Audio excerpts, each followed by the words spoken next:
Assalamualaikum warahmatullahi wabarakatuh. Sahabat semua, hari ini saya benar-benar khawatir nih. Banyak orang tua kita di usia emas makan telur tiap pagi. Tapi ternyata ada rahasia yang bisa diam-diam bikin tubuh lemas, gampang pusing, bahkan memicu gangguan jantung ringan. Waalaikumsalam. Mas Raka, kekhawatiran itu memang beralasan. Kalau salah cara, telur yang harusnya jadi sumber kekuatan malah jadi tidak maksimal manfaatnya. Nah, makanya saya undang langsung narasumber kita, Dr. Siti Setiati. Beliau ini dokter spesialis geriatri dengan pengalaman lebih dari 30 tahun, penulis buku sehat di usia emas, dan pernah membangun program nasional Alzheimer di Indonesia. Luar biasa kan? Terima kasih Mas Raka, tapi jujur, saya sering prihatin. Banyak lansia yang saya temui dari pasar tradisional di Yogyakarta sampai kampung nelayan di Makassar mengeluh lemas padahal makan cukup. Ternyata penyebabnya sering sepele salah kombinasi saat makan telur. Waduh, jadi selama ini yang kita pikir sehat ternyata bisa jadi jebakan? Betul. Misalnya, makan telur rebus sambil minum susu hangat secara terpisah sehat, tapi kalau bersamaan, kalsium di susu dan zat besi di telur akan berebut diserap tubuh. Akibatnya, zat besi kalah dan tubuh kekurangan energi. Jadi, bisa-bisa orang tua kita cepat capek, pusing, padahal makannya nggak kurang. Tepat sekali. Bahkan ada penelitian yang menunjukkan kalsium bisa menghambat penyerapan zat besi sampai 60%. Astaga, terus solusinya gimana dok? Gampang. Cukup beri jeda waktu 2 jam antara makan telur dan minum susu. Dan kalau mau lebih optimal, gantilah minuman pagi dengan yang kaya vitamin C, seperti air jeruk atau tomat rebus. Tapi saya juga sering lihat orang sarapan telur sambil makan oatmeal atau lalapan mentah banyak-banyak. Itu aman nggak? Nah, ini juga masalah. Serat kasar dari oatmeal atau sayur mentah bisa menyerap vitamin A, D, E dari telur, lalu membuangnya sebelum tubuh sempat menyerap. Akhirnya, otot melemah, tulang rapuh, daya tahan tubuh menurun. Waduh, kayak bom waktu ya. Jadi kalau mau makan telur plus sayur, pilih yang sudah dimasak? Betul, pilih bayam rebus, wortel kukus, atau labu kuning. Seratnya lebih ramah untuk pencernaan dan tidak menghalangi penyerapan gizi. Terus gimana kalau telur plus kopi atau teh? Banyak orang di kampung saya nggak bisa lepas dari itu. Itu jebakan berikutnya.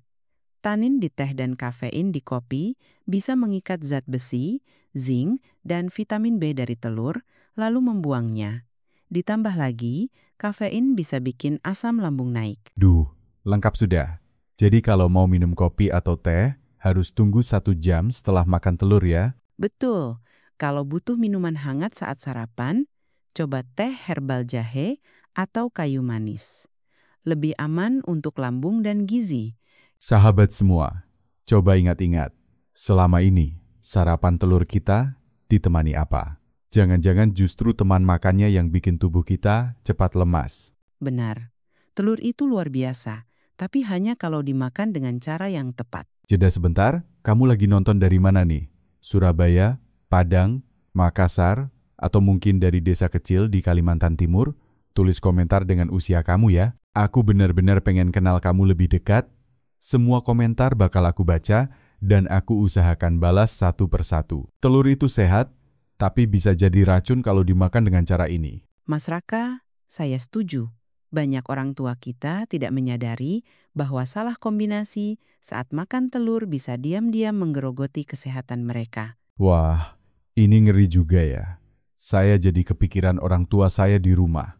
Tiap pagi mereka sarapan telur rebus sama susu hangat. Nah, itu contoh paling sering saya temui. Saya pernah mendampingi pasien di Gresik, Bu Lastri usia 62 tahun. Tiap pagi beliau makan telur rebus dan minum susu. Awalnya merasa sehat, tapi lama-lama gampang lelah, sering berdebar, bahkan pusing saat berdiri. Jadi bukan karena kurang makan, tapi karena gizinya nggak nyerap. Tepat sekali, zat besi di telur itu butuh jalur khusus di usus untuk diserap. Masalahnya, Kalsium di susu, keju, dan yogurt pakai jalur yang sama. Mereka berebut dan yang kalah biasanya zat besi. Akibatnya, tubuh kekurangan zat besi walaupun makanannya cukup. Waduh, berarti susu yang niatnya bikin kuat tulang malah bikin lemah kalau waktunya salah. Betul, penelitian menunjukkan kalsium bisa menghambat penyerapan zat besi sampai 60%. Ini bukan angka kecil. Bayangkan, dari 10 bagian zat besi, hanya 4 yang masuk ke tubuh. Sisanya terbuang percuma. Astaga, berarti kalau setiap hari begitu, tubuh bisa makin lemas, otot melemah, dan resiko jantung naik. Iya, apalagi di usia lanjut, kemampuan tubuh menyerap nutrisi memang sudah menurun.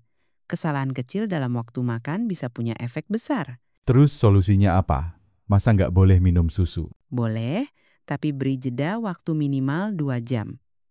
Misalnya sarapan telur jam 7, minum susu jam 9 atau 10. Atau kalau mau lebih aman, ganti minuman pagi dengan air jeruk hangat atau irisan tomat.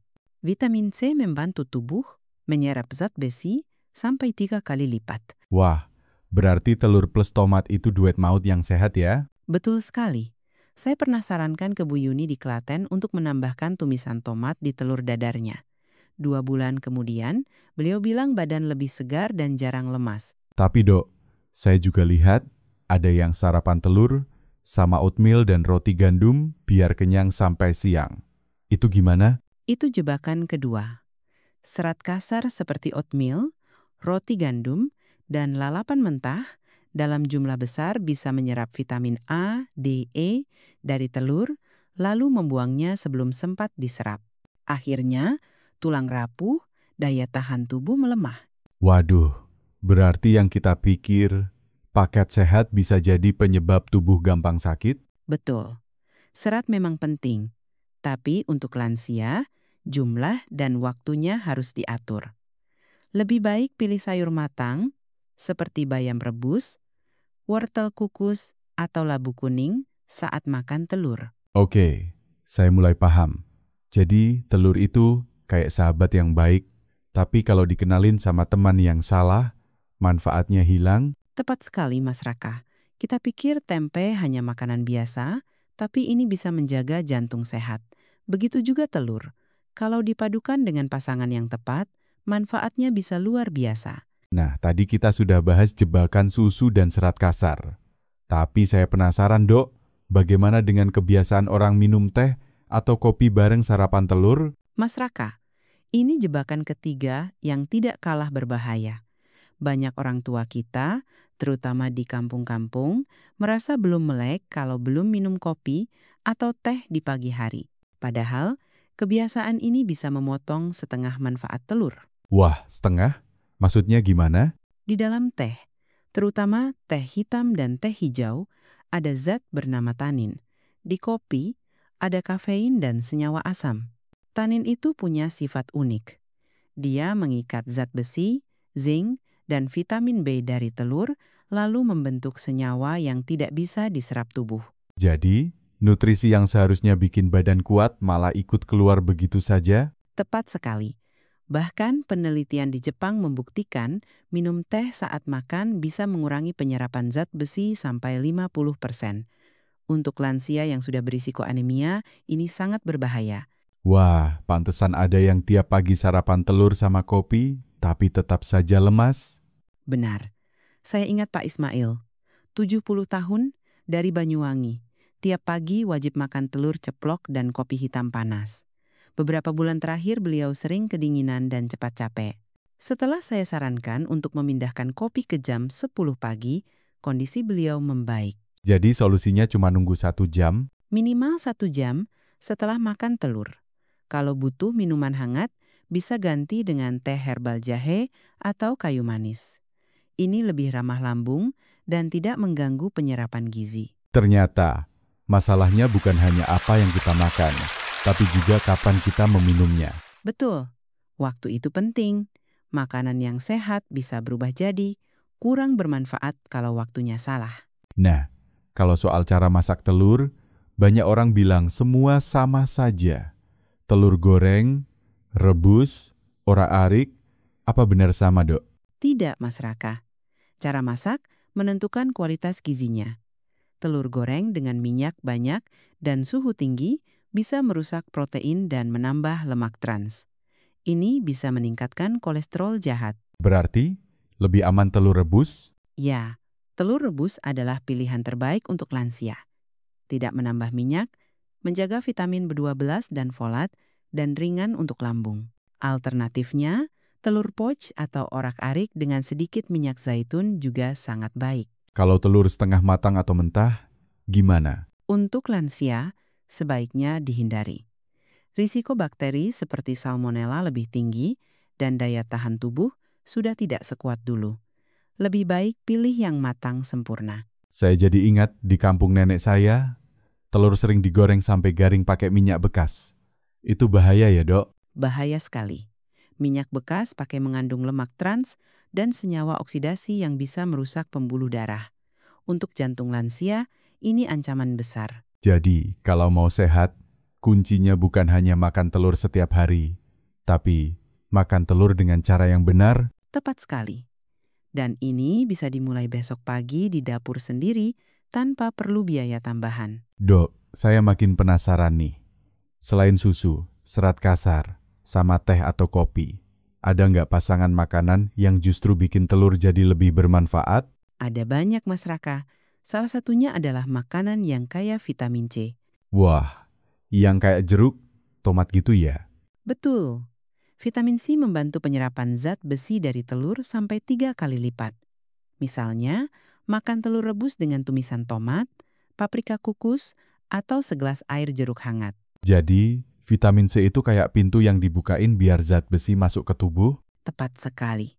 Saya punya pasien, Bu Yuni di Klaten. Beliau sering lemas walau sarapan telur setiap hari.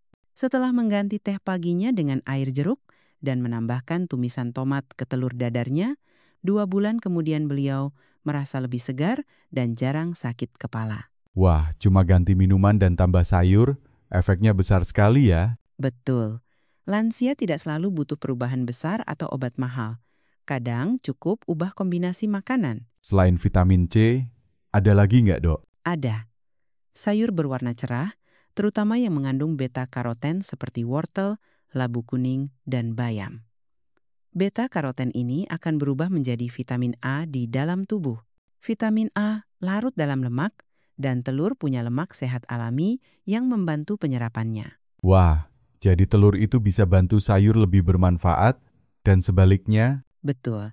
Misalnya orak-arik telur dengan parutan wortel dan sedikit labu kukus. Rasanya manis alami, lembut, dan ramah untuk pencernaan lansia. Kalau buah, saya dengar alpukat bagus. Alpukat luar biasa. Kaya lemak tak jenuh yang membantu penyerapan vitamin larut lemak dari telur. Selain itu, alpukat mengandung kalium yang membantu tekanan darah tetap stabil. Telur rebus plus irisan alpukat adalah sarapan ringan tapi mengenyangkan. Wah, saya jadi lapar. Hehe, sabar dulu Mas Raka. Kita juga bisa tambahkan rempah seperti kunyit atau jahe. Kunyit adalah antiinflamasi alami yang baik untuk sendi dan daya tahan tubuh. Sedikit kunyit di telur dadar bisa memberi rasa hangat dan manfaat kesehatan. Jadi kuncinya bukan hanya menghindari kombinasi buruk, tapi juga mencari pasangan yang saling menguatkan. Tepat sekali.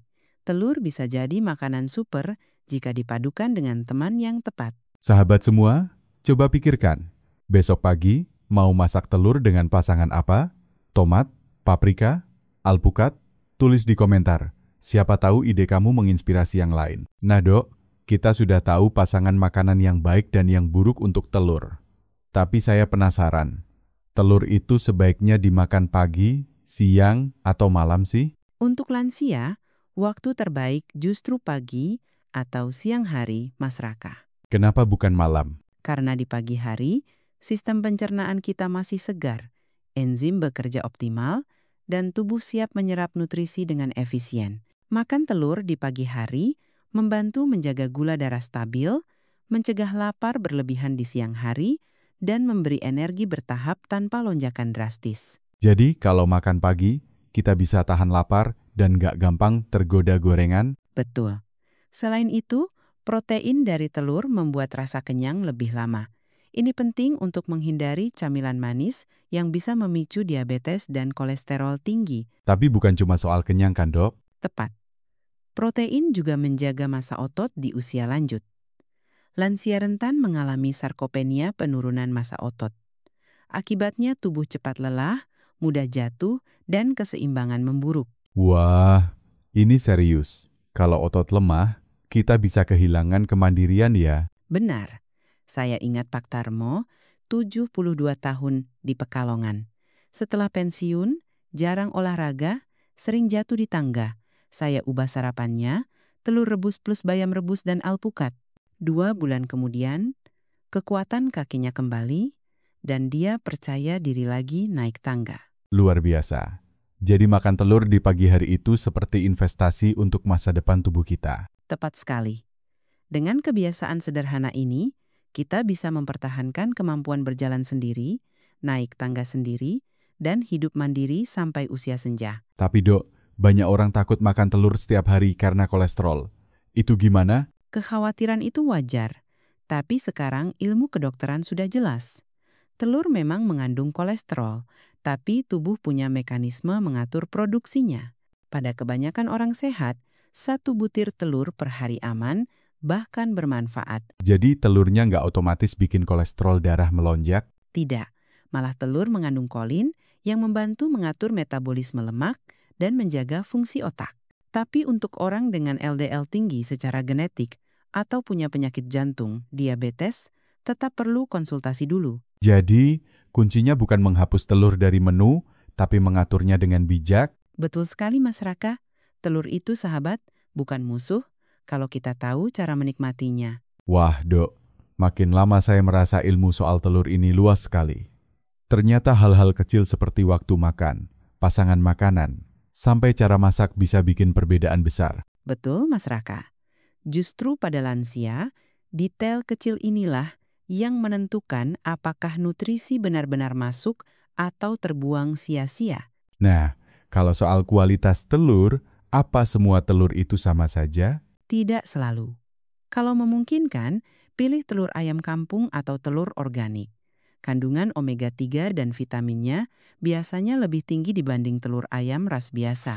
Kalau beli di pasar tradisional, ada tips untuk memastikan telurnya masih segar? Ada. Pertama, perhatikan kulit telur. Jangan sampai ada retakan atau bau tidak sedap.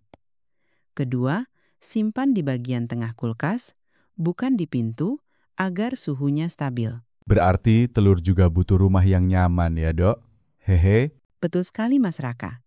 Kalau penyimpanannya salah, kualitas gizi telur bisa menurun, bahkan berisiko terkontaminasi bakteri. Nah, kalau sudah punya telur segar, cara masaknya yang terbaik tadi sudah disebut rebus, poach, atau orak-arik dengan api kecil.